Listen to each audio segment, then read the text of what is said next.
Hi folks, so welcome back. So in this video again, we will cover the Q2 FY26 के जो business updates आ रहे हैं. So in this video, I'm going to cover चार पांच company है from the banking space and NBFC space में से. ठीक है, तो we will start off with the NBFCs.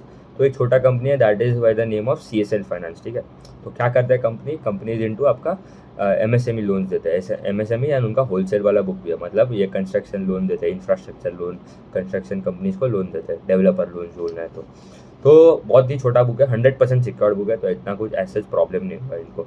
इनका AUM का साइज देखो, अराउंड 1400 करोड़ के आसपास का AUM का साइज है एंड ग्रोथ है अराउंड 27% हुआ है. ठीक है, तो इतना छोटा बेस है, 1400 करोड़ के आसपास का उनका AUM का साइज है, but then to they just grow by around 27%.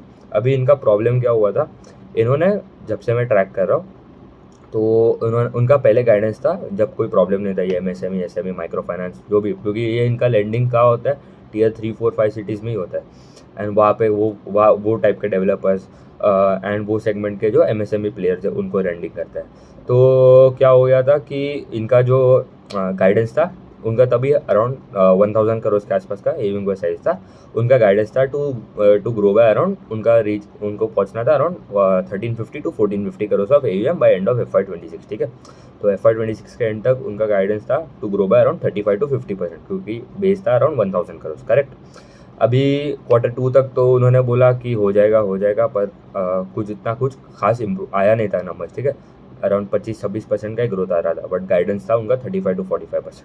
फिर Q3 में उन्होंने गाइडेंस कम करके कर दिया कितना, 1250 to 1350 करोड़, मतलब 25 to 35% ग्रोथ. ठीक है, एंड उनका एक्चुअल में ग्रोथ आया कितना, they closed at less than 1200 crore of AUM. ठीक है, तो मतलब 20% के आसपास का ही ग्रोथ है, अराउंड 18-20% के आसपास का ग्रोथ है, तो मतलब 35-45% का guidance and then they executed around 18 to 20%. मतलब जो बोला वो तो किया नहीं, डाउनवर्ड रिवाइज करके भी वो एग्जीक्यूट हुआ नहीं.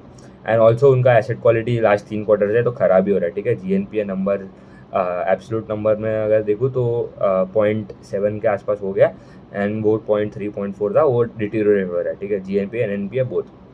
एंड ऑल्सो उनका डिसबर्समेंट में भी ग्रोथ अराउंड 27% के आसपास था. तो लास्ट एक साल में उन्होंने क्या किया था, उनको जो रिटेल मतलब SME वाला MSME रिटेल वाला बुक जो है वो उन्होंने कम कर डाला. उनका गाइडेंस था actually to grow their MSME retail book, जो है ग्रैन्युलर बुक, एंड होलसेल वाला कम करना है क्योंकि वो रिस्की होता है, क्योंकि अगर वहाँ पे एक डेवलपर भी अगर डिफ़ॉल्ट हो जाता है तो आपका पूरा मतलब आपको बहुत प्रोविजन करना पड़ेगा. क्योंकि अगर it is better to lend a player, it is better to lend 100 customers 1 crore then lending single player 100 crore. ठीक है, क्योंकि मतलब अगर वो पूरा एक कस्टमर ही पूरा गायब हो जाए जिसको 100 करोड़ लेंड दिया, तो आपको मतलब प्रोविजन आपका बहुत ही मतलब एक्सॉर्बिटेंट हाई हो जाएगा. ठीक है, एंड आपका एसेट क्वालिटी तो खराब ही होएगा. ठीक है, but it is better to lend customers, 100 customer को 1-1 करोड़ देना, इट इज़ बेटर.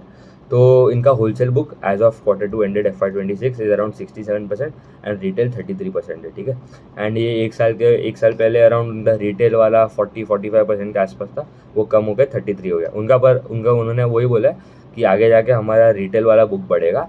एंड उनका गाइडेंस कुछ है ही नहीं. ठीक है, मतलब उनको पूछा था इंदर कौन ये ऑल्टरनेट कौन होता है, मतलब Q2 में करेगा, Q4 में करेगा, अभी फिर से ये क्वार्टर तो होना चाहिए कौन, तो हमें देखना पड़ेगा कि कैसा है रिजल्ट.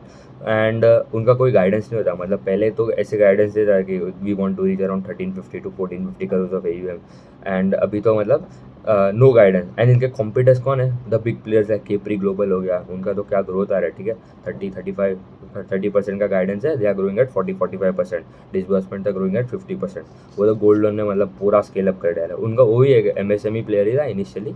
तो ये हो गया, SBFC is their competitor, 5 star business finance is a competitor, मतलब बड़े कॉम्पिटिटर्स है and they are growing at a better rate. ठीक है, 5 स्टार का साइज है अराउंड 10,000 करोड़ का AUM का साइज है, 10-12 हज़ार करोड़ का AUM का साइज है, they are growing at 23%. SBFC का 8-9 हज़ार का साइज है, they are growing at around 28-30%.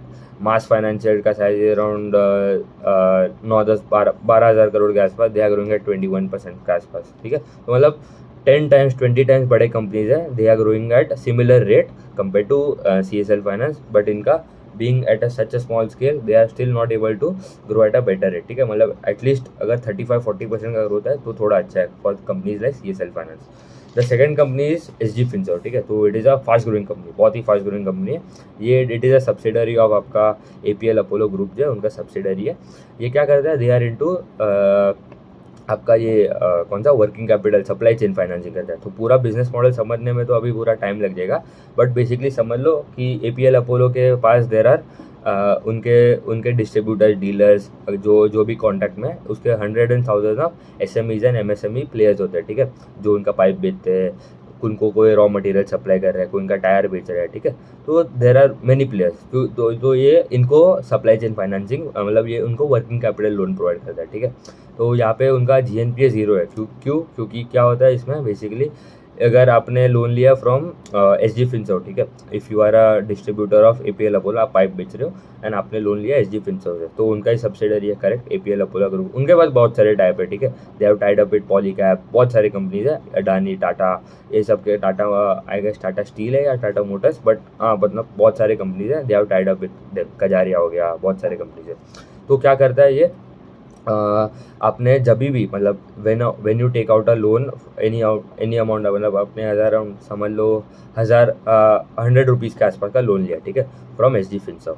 अभी आपने जो पाइप लिया, ठीक है, फ्रॉम एपीएल अपोलो, तो वो तो बोलेगा कि आपको मुझे अभी पैसा देना पड़ेगा, करेक्ट, क्योंकि that is the big anchor, ठीक है, तो आपका कुछ चलेगा नहीं वहाँ पे, तो आपने दे दिया। बट अभी आपके पास आपका पूरा कोर धंधा रन करने के लिए आपको इन्वेंट्री में पड़ा है, आपको रेंट पे करना है, आपको अपना एम्प्लॉय को सैलरी पे करना है, उसके लिए आपको पैसा चाहिए, तो working capital will be provided by SG Finserv, ठीक है।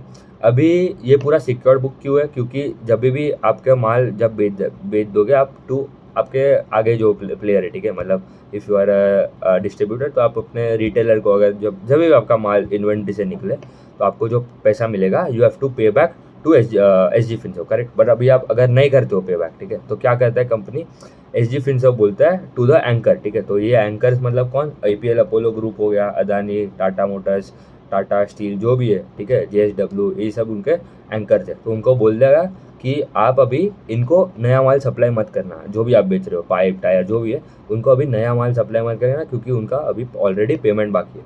तो अभी इससे क्या होगा, जो भी कस्टमर है, जो भी उनका जो रिटेलर डिस्ट्रीब्यूटर जो है, उनका मतलब पूरा लाइफस्टाइल खतरे में है, उनको भी मतलब, क्योंकि उनका मेन धंधा तो यही है, तो इसलिए the default risk is very very less, क्योंकि उनका पूरा lifestyle is in danger for the customer as well.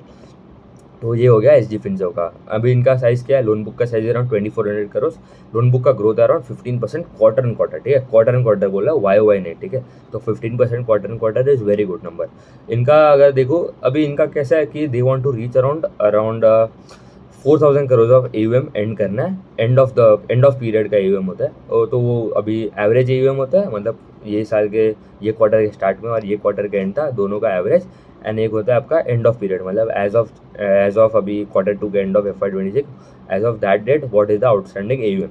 तो एंड ऑफ पीरियड का AUM was around 2800 crore, and वो बोल रहा है कि उनको 4000 करोड़ पहुंचना है बाय एंड ऑफ FY26, ठीक है।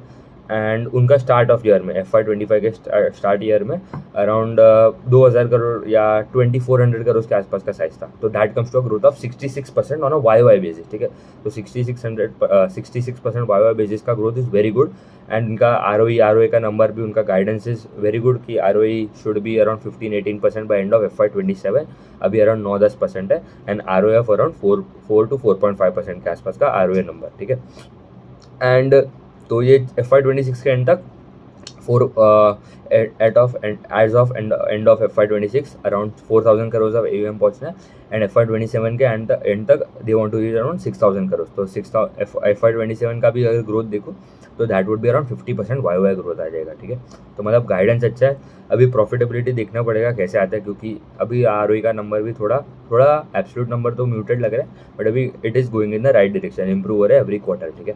तो सॉलिड गाइडेंस, ग्रोथ भी अच्छा है, एंड वैल्यूएशन भी अराउंड 2.5 टाइम्स के आसपास का प्राइस टू बुक है। तो you are getting a company that is growing at 66% on a Y basis, जो गाइडेंस है, और on a 13-14% on a quarter and quarter basis. तो it is a good company to keep on radar, ठीक है, no recommendation. तो अभी और 2-3 company है from the small finance bank, वो भी कवर कर लेते हैं। तो एयू स्मॉल फाइनेंस बैंक का रिजल्ट है, ठीक है। तो एयू स्मॉल फाइनेंस बैंक का अपडेट में उनका एयूएम का साइज है अराउंड 1,20,000 करोड़ के आसपास। ग्रोथ आया कितना 22% के आसपास, तो ये भी अच्छा नंबर है। 22% ग्रोथ। उनका गाइडेंस होता है टू ग्रो बाय अराउंड 20-25%, 18-20% के आसपास का ले लो, क्योंकि credit they have given the guidance with respect to the credit growth, ठीक है। They want to grow by 2.5 times का क्रेडिट ग्रोथ, क्रेडिट का जो इंडस्ट्री का ग्रोथ है। मतलब अगर industry is growing at 10%, they can grow at 20-25%। Industry का ग्रोथ अगर 8% है, they can grow at around 16-20%। And इनका डिपॉजिट में ग्रोथ है अराउंड 21%। एंड कासा रेशियो इनका कितना है अराउंड 29.4% वर्सेज 29.2% क्वार्टर क्वार्टर। तो दिस क्वार्टर दे गॉट उनको जो आरबीआई से लाइसेंस मिला है फॉर यूनिवर्सल बैंक, ठीक है। मतलब it is no longer now a small finance bank, they are a universal bank. तो इसलिए अभी उनको आगे जाके उनका cost of funds, cost of borrowing जो भी बोलना है, it will come down, rating upgrade मिलेगा, क्योंकि भी अच्छा बड़ा बैंक हो गया है, ठीक है। तो ये अच्छा था यूज स्मॉल फाइनेंस बैंक का। एंड अभी इनका अभी गाइडेंस तो 20-25% के आसपास का ही है। And growth it is good, ठीक है। मतलब अभी इनका भी माइक्रो फाइनेंस वाला सेगमेंट है नहीं उतना कुछ खास। सो माइक्रो फाइनेंस वाला उतना कुछ है नहीं उनका उनके पास, तो इसलिए 5-6% के आसपास ही है। तो इसलिए उनको उतना कुछ प्रॉब्लम हुआ भी नहीं, ठीक है। From the last 1 year the headwinds that were present in this space, उतना कुछ इम्पैक्ट हुआ भी नहीं। सो अच्छा कंपनी है। द सेकंड फास्टेस्ट प्लेयर है in the small finance bank वाला अगर सेगमेंट देखो currently. And the first one कौन सा है, सूर्योदय स्मॉल फाइनेंस बैंक, ठीक है। अभी उनका बात करते हैं। सूर्योदय का अगर देखूँ तो दे आर लोन बुक का साइज़ कितना है 11,500 करोड़ के आसपास का लोन बुक का साइज़ है। ग्रोथ कितना है 23%, ठीक है। एयू ग्रो बाय अराउंड 22%, मतलब सिमिलर ही रेट है। बट एक डिफरेंस यही है कि सूर्योदय का जो माइक्रो फाइनेंस वाला सेगमेंट है that is around close to around 50% के आसपास, ठीक है। 50%, 45-50% के आसपास का उनका माइक्रो फाइनेंस वाला सेगमेंट है। एंड एयू का अराउंड खाली 5% है। तो despite such a high presence in the micro finance space, they are still able to grow at a better rate. Disbursement का अगर देखूँ तो सूर्योदय का डिसबर्समेंट में ग्रोथ है अराउंड 50%, ठीक है।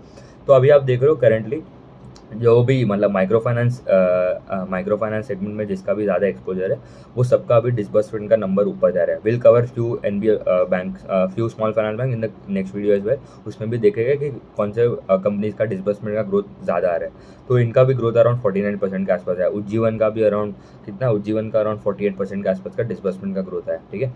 तो disbursement grow sharply around 50% on a quarter Y level. Deposits में भी ग्रोथ अच्छा है अराउंड 35% के आसपास। एंड कासा रेशियो अराउंड 21% हो गया वर्सेज 18% ऑन क्वार्टर बेसिस। तो कासा रेशियो भी बढ़ रहा है। इट टेल्स के कॉस्ट ऑफ फंड्स आगे जाके कम हो सकते हैं। And collection efficiency the main metric अगर हमको देखना है, ठीक है, दैट इज ऑल्सो इंप्रूविंग, ठीक है। कलेक्शन एफिशिएंसी इनका करंटली कितना हो गया, ओवरऑल कलेक्शन एफिशिएंसी देखो तो that stands at around 98.9% versus 97.1% quarter. Collection efficiency क्या होता है बेसिकली, अगर आपको if you are running a bank, ठीक है, एंड आपको यू हैड कैलकुलेटेड कि this month I would collect around 100 rupees worth of EMI from all the customers, मिला के मुझे 100 रुपये आना चाहिए, कलेक्ट करना है दिस मंथ।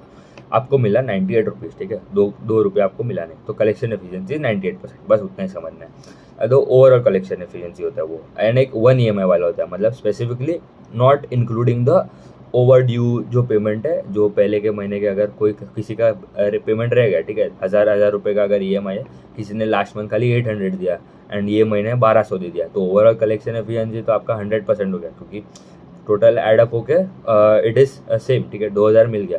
बट 1 EMI के अगर टर्म्स में देखो तो इट वुड बी 102%, ठीक है, मतलब आपको ज़्यादा मिल गया, ठीक है, 120%, सॉरी।